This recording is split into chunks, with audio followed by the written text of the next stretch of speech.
어제 서울 강남의 한 아파트에서 일하던 70대 경비원이 숨진 채 발견됐습니다. 이 아파트에서만 10년 넘게 일했다는데 갑질을 버틸 수 없다는 유서를 남기고 세상을 떠났습니다.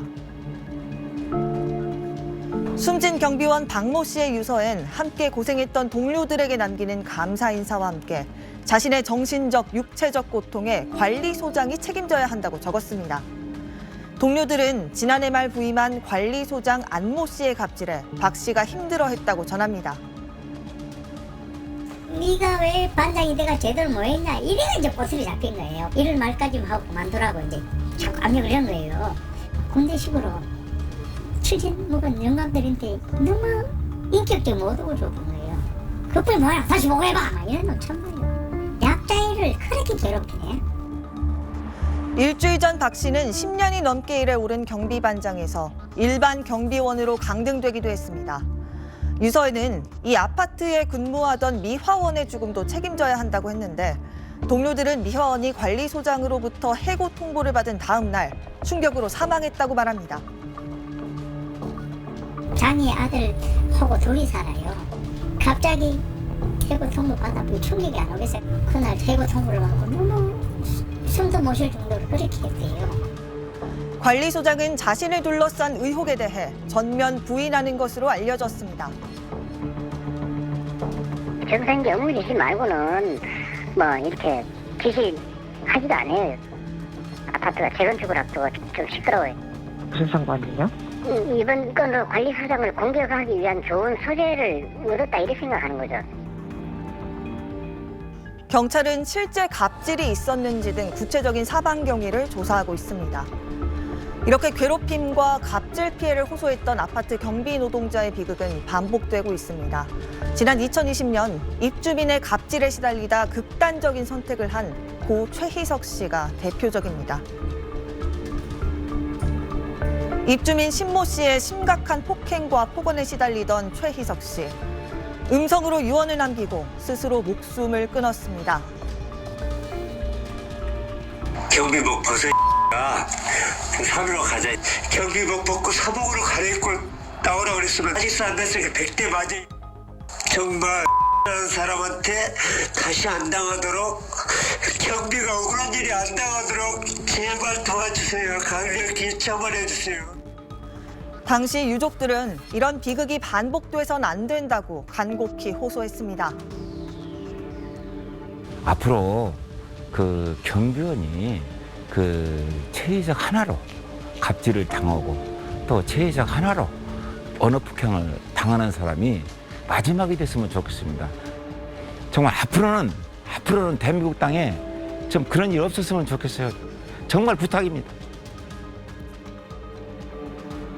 최 씨를 괴롭혔던 주민 신모 씨는 1심에서 징역 5년형을 선고받았고 경비원들의 취약한 노동 환경에 대한 관심도 높아졌습니다. 이에 따라 법 개정도 이뤄졌는데 정작 경비원들이 처한 현실은 크게 달라지지 않은 겁니다. 매스컴에 나오고 이럴 때만 떠들지 막상 지금은 그건 효과도 없어요. 뭐 가슴이 또 미어지죠. 또 한 사람의 경비원을 극단적 선택을 했구나 이런 생각을 하니까 정말 가슴이 저리옵니다. 이 때문에 관리소장 입주민과 경비원 사이에 직장 내 괴롭힘 적용 범위를 확대해야 한다는 목소리가 높아지고 있습니다. 우리 사회의 일터의 약자라고 할 수 있는 경비 노동자들이 직장 내 괴롭힘으로부터 얼마나 자유롭지 못한지, 이 법의 테두리 바깥에서 얼마나 고통받고 있는지, 최희석 경비 노동자 사건으로부터 2년이 지났지만 아무것도 바뀌지 않은 현재의 상황, 실태가 이걸 여실히 보여주는 것이라고 할 수 있을 것이고요. 제3자, 원청 관리자 모두에게 지금 갑질을 겪고 있다라고 하는 것이 지금 확인된 건데 적용 범위를 원청 관리자나 입주자 대표 회의도 적용이 될 수 있도록. 지금까지 뉴빌더 전연남입니다. 얼마 전 강남의 한 아파트 경비 노동자가 갑질 피해를 호소하며 극단적 선택을 했는데 경비 노동자들에 대한 갑질과 부당한 업무 지시가 여전히 만연한 것으로 드러났습니다. 청소가 깨끗이 안 돼 있다고 멱살을 잡고 관리 사무실로 끌고 갔다. 주민이 자녀에게 공부 잘해라, 못하면 저 아저씨처럼 된다라고 대놓고 비하하는 발언을 했다. 관리비 냈으니 내가 봉급 주는 것이다. 내 말 잘 들어라. 실제 경비 노동자들이 겪은 피해 증언입니다. 직장갑질 119가 경비 노동자 갑질 보고서를 발표했는데요. 경비 노동자 5명과 청소 노동자 1명 등 모두 9명을 심층 면접한 내용이 담겨 있습니다. 보고서에 따르면 노동자 9명 모두 입주민으로부터 고성, 모욕, 외모 멸시, 천한 업무라는 폄훼 등을 경험했다는 것인데요. 뿐만 아니라 한 경비원은 젊은 입주자에게 차를 좀 빼달라고 요청했다가 그만두게 하겠다며 해고 협박을 받았다고도 했습니다. 직장갑질 119는 경비 노동자가 갑질에 노출되는 근본적인 이유로 간접 고용 구조와 초단기 근로계약 기간을 꼽으며 처벌 규정 강화와 이 고용불안 해소 방안이 필요하다고 지적했습니다. 지난 14일 숨진 70대 경비원의 동료들이 아파트 정문에 집결했습니다.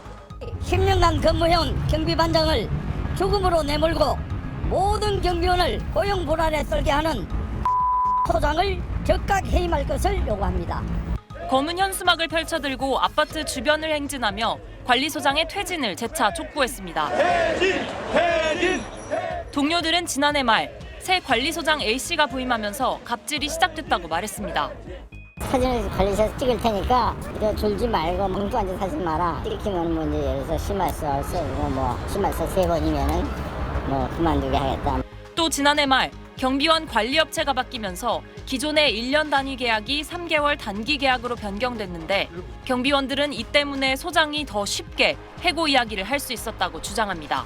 3월 말에 계약이 끝나는 걸로 되어 있지만 모든 인원을 다 잘라낼 수 있다. 이런 시험말까지 저희들은 들려왔습니다. 업체가 바뀐 뒤 77명 중 4명의 경비원이 재계약에서 제외됐고 10명은 자진 퇴사했습니다.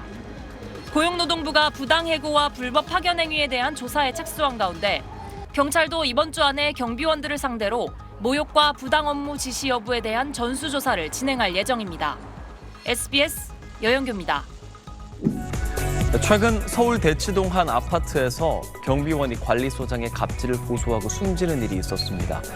해당 아파트 경비원들이 열악한 환경 속에서 근무하고 있다는 기사도 많이 봤습니다. 서울 강남구 대치동 아파트의 경비 초소 모습인데요. 휴게 시간에 눈을 붙일 수 있는 침대 모습도 있습니다. 성인 남성 키보다 작습니다. 160cm가 채 안 돼 보입니다.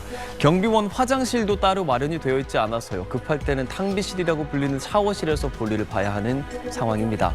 공식 휴게소가 노인정 안에 있기는 하지만 경비원들은 잘 찾지 않는다고 해요. 입주민들과 함께 사용해야 해서 눈치가 보이는 탓입니다. 실제 경비원들이 사용하는 휴게소는 지하에 있어서 벽 이곳저곳에 곰팡이가 피어 있었습니다. 한 경비원은 관리소장 1명의 문제로 동료가 죽은 거기는 하지만 이 1명을 넘어서 경비원에 대한 인식과 처우가 개선돼야 근본적인 문제를 해결할 수 있다고 본다고 전했습니다.